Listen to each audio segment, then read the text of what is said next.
Desde ya les pido a ustedes que Paz Unturraga y Francisco Sanmartín, que se identifiquen en términos completos su nombre y su RUT cada uno, identificados así, comiencen su exposición. Mi nombre es Paz Unturraga Castelblanco, en mi RUT 8.651.505-9. Mi nombre es Francisco Sanmartínide, RUT 16.211.055, Redondo.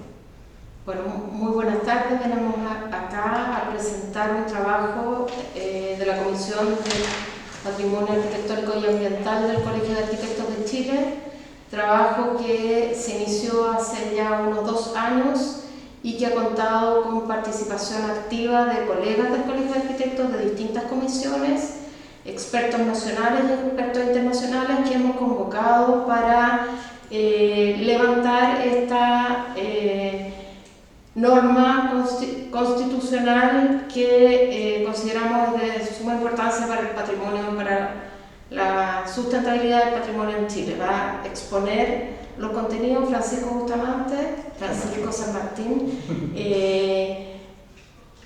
presidente del Comité de Patrimonio en el periodo anterior. Yo soy la presidenta del comité en el periodo actual. Muchas gracias. Gracias, Paz.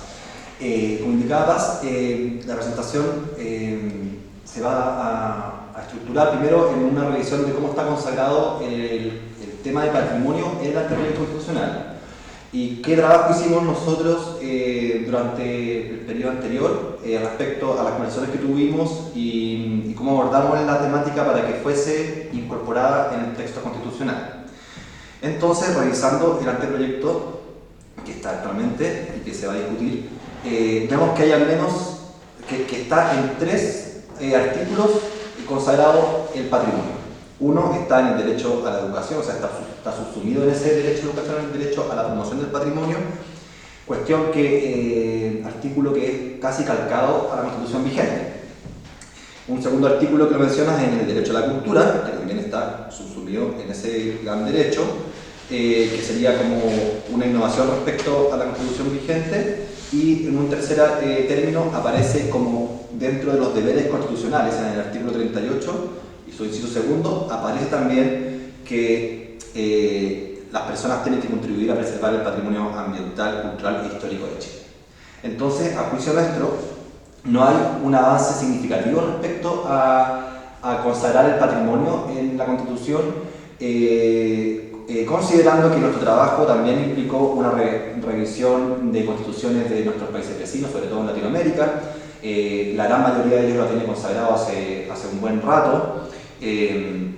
También revisamos digamos, convenciones internacionales de la UNESCO, de ICOMOS y otras instituciones internacionales que han trabajado el asunto del patrimonio como un derecho, en el marco de los derechos culturales claramente, y también revisando la legislación y la historia de la legislación chilena respecto al patrimonio o los monumentos. Esto quiere decir la Ley de Monumentos Nacionales vigente y también el proyecto de Ley de Patrimonio que está hoy en la Cámara, en el Senado. Ya. Entonces, nosotros nos posicionamos primero para poder discutir esto en 3 ámbitos que nos aproximan a esta discusión. Tiene que ver con qué entendemos por culturas, identidades y patrimonios, no solamente el patrimonio en un término tradicional, sino que entender que el patrimonio tiene que ver con identidades culturales y tiene que ver efectivamente con la cultura en un término más general. ¿Ya? ¿Por qué es importante incluirlos en el momento constituyente? Entendemos que hay una necesaria acción del Estado, o sea, una acción afirmativa respecto a la protección, a la promoción y la gestión del patrimonio. Se reconoce que es una cultura heredada y una cultura vivida, entonces eso, hay una cierta virtuosidad en eso para la conformación de un Estado social de derecho. Y hay que también lidiar en cómo se puede, cómo se relaciona el desarrollo, por ejemplo, con las protecciones de los distintos patrimonios culturales, naturales, etc. Y el cómo, bueno, hay que efectivamente analizar algunos principios que nosotros creemos que son fundamentales para consagrar en la Constitución. Estos son 8 principios que no necesariamente se traducen en una norma, sino que tiene que ver con invitar a las personas que van a discutir esto a pensarlo de manera transversal. O sea, pueden aparecer en cuestiones vinculadas a la naturaleza, por ejemplo, temas vinculados al ordenamiento territorial. Entonces son 8 principios que son los siguientes: la historia como fuente de las identidades y los patrimonios, la importancia de la historia y la memoria; el patrimonio como un bien común; el medio ambiente y el desarrollo sostenible; descentralización y diversidades territoriales; diversidad cultural y primeras naciones; participación y democracia; hábitat, ciudad, territorio y patrimonio; y por último, educación patrimonial. Que entendemos que el tema de la educación está en el derecho a la educación, pero el resto vemos que está ausente en las otras discusiones de las normas. No voy a entrar en los detalles de los puntos porque eso se lo vamos a enviar, pero me interesa plantear que respecto a la revisión que hicimos de la legislación comparada de las constituciones y del trabajo que hicimos con expertos, etc., llegamos a una síntesis respecto a algunos elementos fundamentales, o sea, algunos ejes que pueden estructurar una eventual norma constitucional de patrimonio, y conceptos y también acciones específicas que podrían también ser parte de un texto constitucional. Y estos 3 ejes estructurales son los siguientes, que, como insisto, están presentes en varias legislaciones y en convenciones internacionales. Uno tiene que ver con el derecho a participación en el patrimonio, es decir, el derecho a que las personas produzcan su propio patrimonio, ¿ya? Que sean activos en ese proceso. Por otro lado está el derecho al acceso, disfrute y goce del patrimonio, que sería como un derecho más vinculado al acceso a la cultura.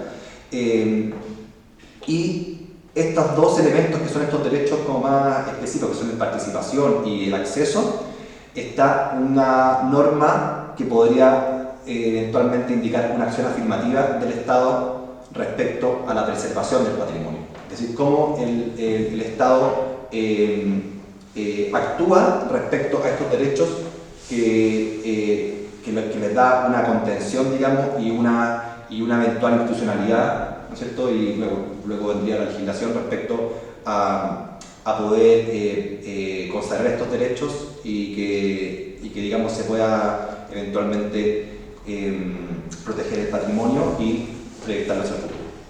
Serían como los 3 ejes fundamentales.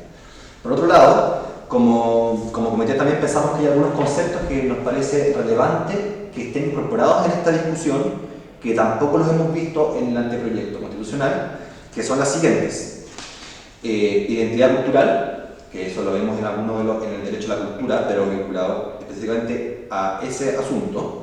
Creemos que tiene que estar mucho más relacionado con el patrimonio; el acceso y disfrute, que eso no aparece en el texto; la participación, que como mencioné anteriormente, uno de los ejes es el derecho a participar en la producción del patrimonio, con sus distintas complejidades y diversidades territoriales y culturales que están presentes en nuestro país; la conservación, no solamente no basta con promocionar e incrementar el patrimonio, como lo dice una de las normas que están propuestas en este proyecto, sino que el Estado tiene que también propender a conservar ese patrimonio en un sentido amplio de la palabra.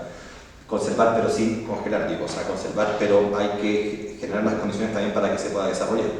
El rol activo del Estado, la proyección del patrimonio, o sea, una visión de futuro, promoción y fomento, diversidad territorial, como ya lo habíamos mencionado, tener algunos elementos específicos contra el expolio del patrimonio, la interculturalidad y los deberes ciudadanos. Y por último, para cerrar, solo mencionarles una propuesta que nosotros trabajamos en el comité, que puede ser perfectible obviamente, pero una propuesta que invitamos a que también se pueda considerar en este debate, que es la siguiente: que de hecho esta norma contiene los 3 ejes y los conceptos que anteriormente mencioné.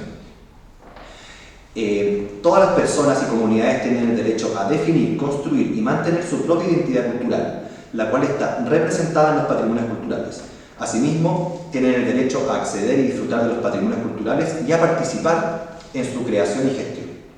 El Estado deberá garantizar este derecho, preservando, respetando y reconociendo los diversos patrimonios culturales, proveyendo recursos y adoptando medidas multisectoriales necesarias para ello, así como también deberá velar por que las futuras generaciones hereden los patrimonios culturales existentes en óptimas condiciones de integridad y autenticidad.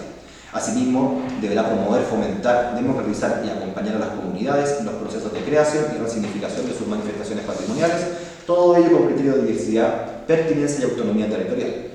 Ni el Estado ni ninguna persona podrá discriminar, degradar, menoscabar ni imponer una visión unívoca acerca de las identidades y de los patrimonios culturales. Corresponderá a todas las personas, aquí viene la parte de los deberes, a todas las personas y comunidades respetar las culturas, identidades y patrimonios culturales de los demás y, en consecuencia, los recursos patrimoniales comunes del país. Eso. Muchas gracias. Agradezco a Paz Undurraga y a Francisco San Martín la exposición a nombre del Comité de Patrimonio Arquitectónico Ambiental del Colegio de Arquitectos de Chile, la participación en este acto de promoción de ideas en torno al desarrollo de una nueva constitución. Muchas gracias.